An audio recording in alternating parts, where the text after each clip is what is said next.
I planned my son's 10th birthday with intention and respect. Nothing loud or excessive, only warmth, dignity, and family presence. Invitations went out early, reminders followed, and every call ended with reassurance and smiles. I believed people would honor a child. That morning, balloons waited patiently, and the cake sat untouched. My son stood by the window in his press shirt, checking the street again and again. Minutes passed, then hours. No cars arrived. No footsteps approached. Phones stayed still, and messages remained unseen. Eventually, he sat down quietly, removed the paper crown, and said nothing. That silence landed heavy and permanent. After he slept, I cleaned alone and understood something important had shifted forever. 7 days passed without a single explanation. Then my phone vibrated while I was making coffee. The name on the screen belonged to my mother. I expected regret or concern. Instead, I received a request. The message listed an upcoming birthday, a price per guest, and payment instructions. No greeting. No acknowledgement of what happened to my child. Just an assumption of compliance. I read it slowly, then again, recognizing the pattern clearly. These were the same people who ignored a 10-year-old boy waiting by a window. I did not argue or defend myself. I sent $1 and closed the application. That small action marked the end of emotional negotiation and the beginning of resolve. After sending the payment, I sat quietly and thought carefully. There was no rage driving me, only clarity shaped by years of tolerance. I walked through my home and made deliberate changes that reflected that clarity. Locks were replaced. Numbers were removed. Access was restricted without announcement or explanation. I did not owe a speech. I owed my child stability. For the first time, I chose peace instead of tradition and safety instead of politeness. That night my son slept without restlessness. I noticed the difference immediately. I slept too, undisturbed and steady. But silence often unsettles people who benefit from chaos. I knew the calm would not be welcomed quietly by those accustomed to control. 2 mornings later, the doorbell rang with unexpected firmness.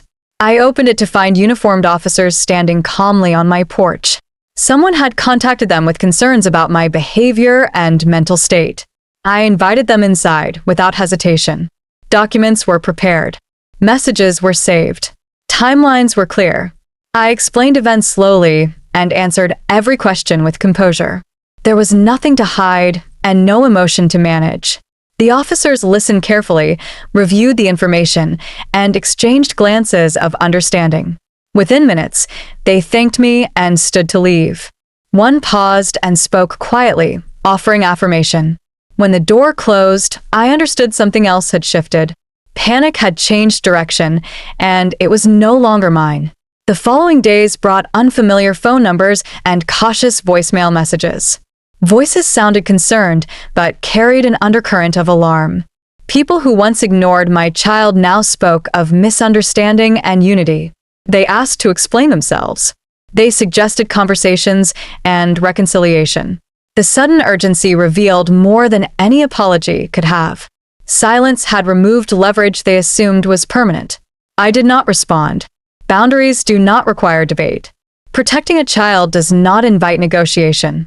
Every unanswered message reinforced a new reality. Access was no longer automatic. Respect was no longer optional. Those who failed to show up when it mattered most discovered that consequences can arrive quietly and remain firmly in place, without discussion or forgiveness on demand. The celebration moved forward without us, just as planned. Photos appeared online showing decorated halls, formal outfits, and carefully arranged smiles. Everything looked expensive and complete to anyone scrolling past quickly. Yet something essential was missing. Control no longer extended into my home or decisions. Money created a moment, but not connection. Appearances filled a room, but did not restore authority. I observed without emotion or envy. Absence had not weakened us. It had strengthened boundaries and clarified priorities. While others performed happiness for an audience, we lived quietly, without explanation.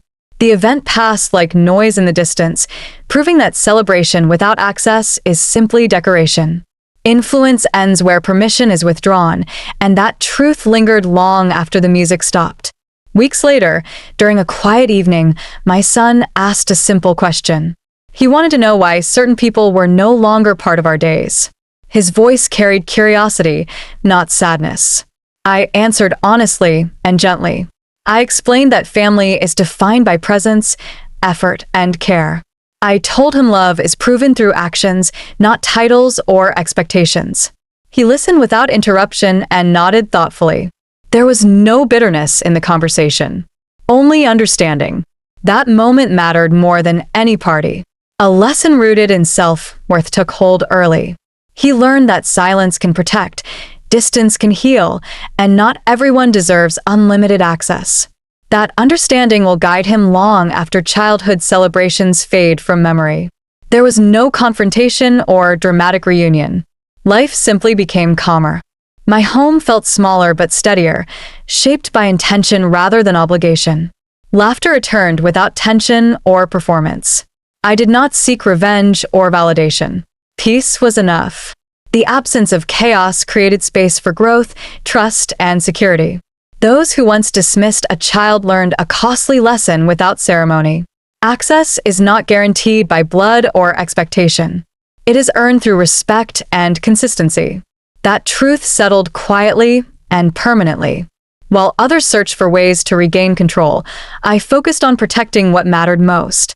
The win was never loud, but it was complete, lasting, and rooted in dignity that cannot be taken back once claimed.